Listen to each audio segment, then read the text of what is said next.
Okay, a real quick update before we start this video. I put this video up and I had to take it back down. And I know there's been a lot of controversy because I'm getting tons of messages and I'm seeing stuff on RC Tech, but here's the deal.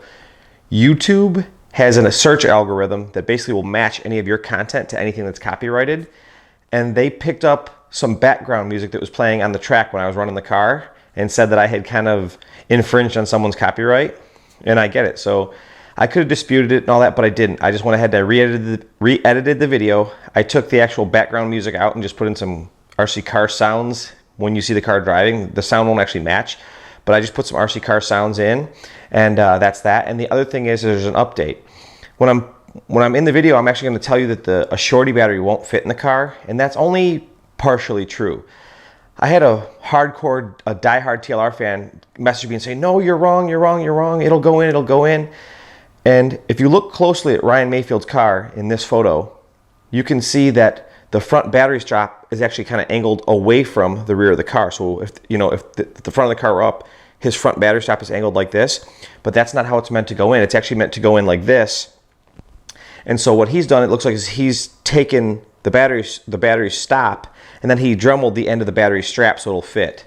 So, and that's one option. But what I found is that some of these shorties will go in, they're just really tight. Let me show you. Okay, so when I first built this car, I built it with this battery strap, but the battery just didn't really want to seem to go in. So I got my hands on an Exotech speed control shelf that goes back here. And of course the battery, the front aluminum battery piece with the carbon fiber, and I was really happy with it. But a guy got in touch with me and said, "Look, man, it'll fit. I'm telling you it'll fit." And I'm thinking, man, it won't fit. So I put it in there like this, and it's like, look at this. Right? It wouldn't fit. But here's the deal. You just got to jam it in there, and now it is wicked tight, and it does fit. You can see the battery fits in closely, but then you kind of got to force it down in there, and some of them will go. Now that's a Reedy battery that you just saw go in there, but not all batteries will. I actually have another shorty that won't go in there. I have a Gens Ace that will not fit for whatever reason, and so just a couple of millimeters longer, and that's really all it takes, because this Reedy is really like a press fit. And to be completely honest with you, even though it'll go in there, I'm not super thrilled with the way it fits. So that's it. I pulled out some copyrighted music that just was picked up by pure accident, and I wanted to update you on the battery strap situation, and that is that. The rest of the video remains the same. Let's go. Hey everybody, Jason here. I'm back. Today we're going to do the review on my TLR 22 2.0. Here it is. I guess before I tell you too much about the buggy or we get into the build and the performance, I'll just pop the body off and show you what I got going on here. Basically, I built this kit stone stock so that we could see exactly how it runs right out of the box, with the exception of well, there's actually a few things that I changed, but none were really performance oriented. Some were durability, some were just for looks. You can see that it's got this J Concepts brand new finisher body. This was actually a prototype that Jason Rona sent me. Let me show you a quick picture. And so I was really excited because I have to admit, the vast majority of the bodies that people run on this car, I think they're just flat out ugly. That's just my opinion. But this body makes this car just look awesome as far as I'm concerned. So it's got the finisher, the brand new, this was a prototype, but it's now in production, so you can get your hands on one of these pretty much anywhere. It's a finisher body. It actually has a nice Exotech carbon front shock tower on it, which is super, super thick. I don't know if you can see how thick this thing is, but man, this thing is just like, it's 5 millimeters thick. Now, I didn't have a chassis protector for this. I drove to the track. I actually bought a chassis protector, but I got to the track and didn't have one. So my buddy David, DG, hooked me up with this J Concepts chassis protector for a B5M, and I just chopped it up to fit. And you can see it actually fit pretty darn good once I trimmed it down. But man, the new J Concepts chassis protectors are super thick. They must have changed whoever makes them, because these things are made out of like motocross film now, and huge fan. I'm stoked. I probably will be buying only JC chassis film from here on out. So let me pop the body off and show you guys what's going on here. This, bummer. Anyways, so I've got a Savox 1258 TG servo in it. This is an Airtronics 92744 receiver. This is an Orion R10 Pro. And you guys, I'll see if I can find a picture to show you guys. You can see that I have the cap mounted on the side. I actually had the switch, which is right here, mounted right here on the side of the speed control, but unfortunately it just made this package a little bit too wide for the cab of the body. And so when you would actually put the body on, it would actually put everything into setup mode, so that's why I ended up moving the switch. Now, you really can't see too well, but I'll see if you guys can see in there. You can see that this is an Exotech battery mount, and I wanted to run this car as stock as I could, but the battery mount that the car comes with when you're running it mid-motor will not accommodate a shorty battery unless you flip this other piece around and then Dremel the strap out a little bit. And I just didn't want to chop it up, especially when there are so many cool companies that make parts for cars like these. So this is actually an Exotech aluminum battery piece right here, the aluminum battery mount kit with a carbon fiber strap and the thumb screws. And you probably won't be able to see too well, but there's actually an aluminum shelf underneath the speed control. And the aluminum, actually you can probably see better from this side, but there's an aluminum shelf. I'm trying to see if you guys can see. If I can't see it, you probably can't see it. But there's an aluminum shelf underneath the speed control that's also made by Exotech, and it's just very cool pieces. Of course, these pieces aren't gonna make the car go any faster, but the car looks a lot better, and you don't have to Dremel stuff, which is always nice. So anyways, that's all. Other than that, the car is built right out of the kit, and I'm pretty happy with it. I mean, this car has accomplished a lot. 2013, Dakota Fenn won the Nationals with this car in rear motor. Then he did it again in 2014 down in Florida in mid motor. When we won't even talk about the beatdown he put on everybody at the 2014 Cactus Classic. Now Ryan Mayfield jumped ship over to TLR, and at his very first outing up in Chico, he won. Then he came down to Surf City and swept everybody with his TLR equipment there. So there is no question about the pedigree or what this car is capable of on the track. This car, I really feel like it excels in high bite situations. But anyways, I just want to show you what's in my car, what's going on, and now I'm going to do this video a little differently. I'm going to break this review up into sections. That way I don't have to reshoot like 20 minutes of video at a time if I mess it up, right? So, all right, so that's that. Let's get on with the build. Okay, so the build. The kit built really well. I thought the instructions were really clear.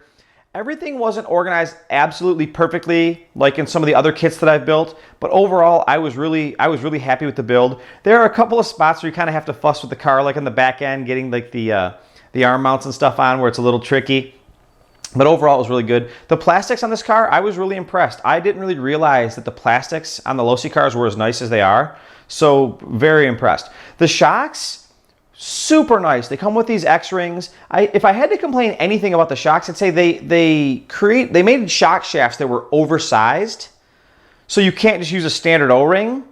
But where the actual eyelet threads on, it's still just 3mm. So I'm not exactly sure what they were trying to accomplish. Someone had told me that they wanted less deflection in the cartridge, which makes sense. But they've alienated a lot of the customers from being able to buy parts. If you go to the hobby shop and they don't have TLR X-rings on the wall, you're pretty much out of luck, which is pretty much a bummer. So, but on the upside for the shocks, they actually send machined pistons, which is really, really cool. The only other car that came with machined pistons that I'm aware of is my Kyosho RB6. So I definitely think that it's very cool that they did that. The diff to this day is it went together very well. It's still very smooth. So overall, I'm really impressed. If there's one thing that I would have changed about the build, it would have really been nice for two things. It would have been nice if the car came with titanium turnbuckles, and it would have been nice if the ball cups actually had holes in them so that you could actually remove the ball stud without popping the ball cup off. Other than that, I was pretty impressed with the build on this car. I mean, I'm gonna have to give it a thumbs up for sure. Okay, so the build was good, but what about performance? Okay, so acceleration. With a stock motor, this car accelerates really well. The way I have it set up, basically with about 60% brake, you can turn the car into the corner. If it's gonna miss the corner, you can just kind of smash the brake instantly and smash right back into the throttle, and the car just hooks up and goes. Very little fishtailing, very little sliding. Overall, I'm pretty impressed. However, if you strap in some serious horsepower, if you're gonna put in an 8.5 or a 7.5, I definitely think you're gonna find that the car doesn't generate as much forward bite, and it's kind of similar to my RB6 in that fashion. The car is smooth, it's fast, it has a lot of steering, but it doesn't generate as much forward bite, and a lot of that could be due to the fact that the motor is so far forward. If you look at this car, the motor is so much farther from the outdrives than any of the other cars. I mean, it's a pretty substantial difference. I mean, this transmission is laid down front to back a lot more, and the motor's just a lot farther forward, which is why I think a lot of times you see these factory drivers adding weight by the battery, adding the big brass pivot and, you know, behind the motor. They're just trying to, I think what they're trying to do is they're trying to put more weight back because that motor is so far forward. So In general, if you're going to race the car in stock, I think you could race it right out of the box and be competitive. But if you're going to race it in mod, I definitely think you want to seriously consider either the newer, shorter chassis, or at the very, very least, putting that brass pivot and some side pod weights in just to help the car generate a little bit more forward bite. This car jumps and lands really, really well. In fact, it probably lands better than any other mid-motor car I've driven yet. In fact, I would say the only car that lands as good as this car is the rear motor B5, and that's because that thing is super duper light. Ironically, this car comes with 2-hole by 1.6 pistons, machine pistons, front and rear, and they give you 27.5 weight oil to use front and rear. And so the car feels soft on the bench, but it clearly works. There's no question that I'm probably going to tune on it here in the future, but I was really impressed with just the way the car jumped, the way it landed smoothly, it kind of landed and stuck, and just overall I'm impressed with it. When it comes to cornering, I don't think anybody would argue with the fact that this car works really well on high bite. After seeing some of the performances by factory drivers like Dustin Evans, and recently at the 2014 Cactus Classic by Dakota Fend, it was pretty much operation domination. And I'm friends with a couple of guys that race pro, and even they were impressed with the way the car looked. I mean, Dakota's driving was, of course, on point, but the car was just amazing. And to be honest with you, one of them just said, one of them actually came up to me and said, "What do you think of Dakota's car?" I said, "I don't know. What do you think?" He said, "I think nobody has anything for him." And so I think that just speaks volumes, not only about Dakota's driving ability, but about the car too. When you're out there racing against the best guys in the world and other guys are saying, "Hey, look, nobody has anything for Dakota," it says something. So even back when I was racing at Leisure Hours back in Illinois, a buddy of mine, Mike, ran one of these things, and whether it was in rear motor or mid motor, when the bite went up, my B4.2 just couldn't compete. I mean, we would go into a corner together, and he would be exiting 3 or 4 feet ahead of me, just gone. So I'm not sure what it is that makes this car so good, but there's no question that on high bite surfaces, this car works well. And when it comes to durability, I think the car is really durable. I don't think anything out there is as durable as like the new B5 platforms, because those things are straight up tanks. But I have had some serious cartwheels, a couple of run-ins with slashes, and just mistakes. And I haven't broken anything, haven't fractured anything, so I'm pretty impressed. As far as wear, I really can't comment on the wear characteristics of the car just yet because I've only been running it for a short time. I do have friends that have run it, and they do tell me that the car does wear over time, but it's nothing like some of the older platforms from other manufacturers. I definitely feel like the plastics on this car are pretty high quality, and I'm impressed. One of the big benefits of running a car that's manufactured by one of the big 3 brands is the huge aftermarket. And I'm not talking just about Proline and J Concepts. I'm talking about Sticky Licks RC, Rocket RC, Exotech, RC Shocks. The list just goes on and on for this car, and there are so many people out there that are just making cool parts. I mean, you've already seen the Exotech battery strap and the front shock tower, but I also have custom shocks. I also have custom pistons from RC Shocks. I have custom side pod and rear weights and some bulkhead pieces from Rocket RC. So there's no question that there are a lot of cool companies that support these cars. Not to mention, Team Losi Racing themselves are now just releasing a new short chassis and the new brass pivot. So there are huge opportunities to upgrade this car with aftermarket parts. No question about it. All right, so I gave you the kit intro. We talked a little bit about the build. We talked about the performance, some of the aftermarket accessories and parts that you can get for this car. Let's talk about, I wanted to share what I think is the good side of this car, and then I'll tell you what I think could be better. Fundamentally, you're getting a kit that goes mid-motor or rear motor for $350. Comes with the machine pistons, the shocks, the shock package, the seals, the diff. Overall, I think you're getting a lot for your money with this car. There's no question about it. The car jumps good, lands good, corners good, seems to be pretty durable. There are factory drivers providing setups. You can get TLR parts in just about any hobby shop. So there is a tremendous amount of good that comes along with buying a TLR 22 2.0. With that said, it's got some downsides. And let me just tell you what some of the downsides are. Okay, so what are my gripes about this car? I have a few. I'll try to be fair. But the first one is the front hex design. It's a horrible design. I know it probably looks good on paper. It's hard to get the wheel on. The screws that actually go into the aluminum hex come loose. And overall, I'm just not a fan. So the hex, no thanks. The next thing is the car is named the 22 and everybody said it was built for a shorty battery, but when you try to use the stock pieces to put a shorty battery in the car in mid-motor configuration, you either have to turn the front battery strap around and Dremel it out, or go to an aftermarket piece like I've already done. So you would think that because everybody talked about using a shorty battery in this car, and that was one of the main things that TLR advertised about this car early on, you would think that they would make sure that the car fits a shorty battery in any configuration relatively easily, but that just doesn't seem to be the case. So that's my second gripe. And my third gripe is a little bit bigger. Those two little things, the front hex, it's no big deal. J Concept sells new pieces for that. And in my next video, I'm going to be doing the full factory, basically, conversion. I'm going to put a short chassis on the car, run all the brass pieces. I mean, it's going to be like as close as I can get to a full factory replica car. And then we'll do that'll be like the final review of the car in like full factory trim. But my next and biggest gripe is that this car is nothing. It's really nothing like the cars that Mayfield, Dakota, or Dustin Evans drive. This car, their cars have shorter chassis, they're using different arms, they're drilling holes in the back, they're adding all kinds of weight. And at the end of the day, I think that TLR would have just been better off letting them do some testing and then selling us the TLR 22 3.0 that already has bell cranks. Or just like this car comes with white wheels and yellow wheels, they could have sent the new TLR 22 3.0 with the slider system or the steering bell cranks. They could have sent it with a short chassis, already included the brass pieces as tuning options.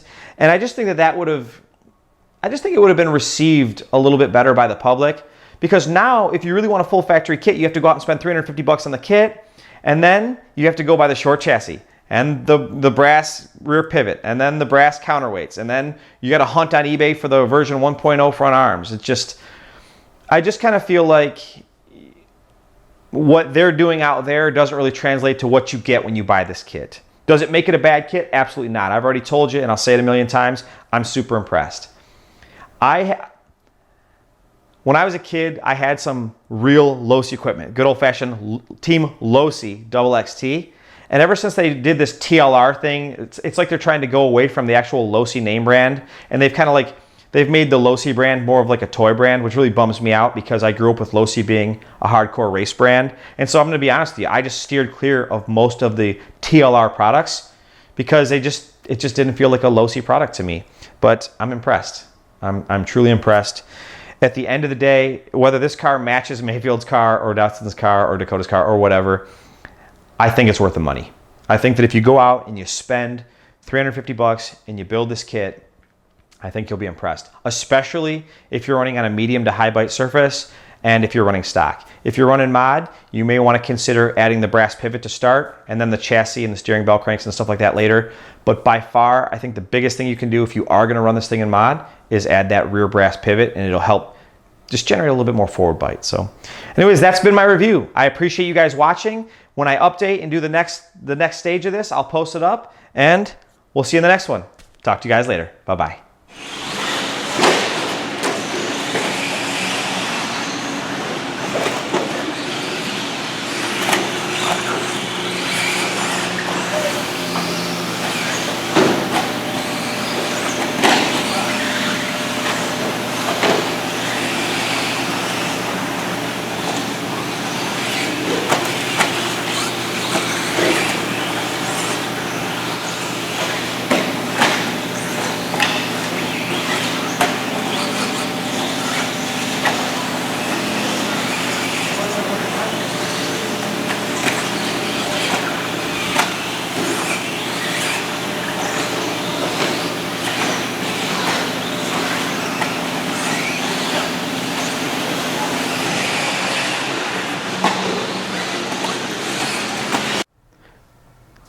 Hey, by the way, before you leave, I just want to say thanks again for watching my videos. I only make these videos so that we can have fun together. By the way, you'd be doing me a big favor if you could either comment, like, or even better, subscribe to my channel.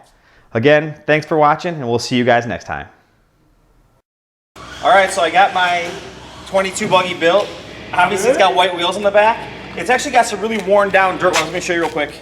It's got some really worn down dirt webs. This is a brand new layout. I've never been on this layout, and I'll show you in a second. Obviously, I've got tires ready, but I'll show you in a second that it's really slimy. So Check this out real quick. So as it dries up, it's gonna get stickier and stickier. You ready to go do some laps?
But there you go.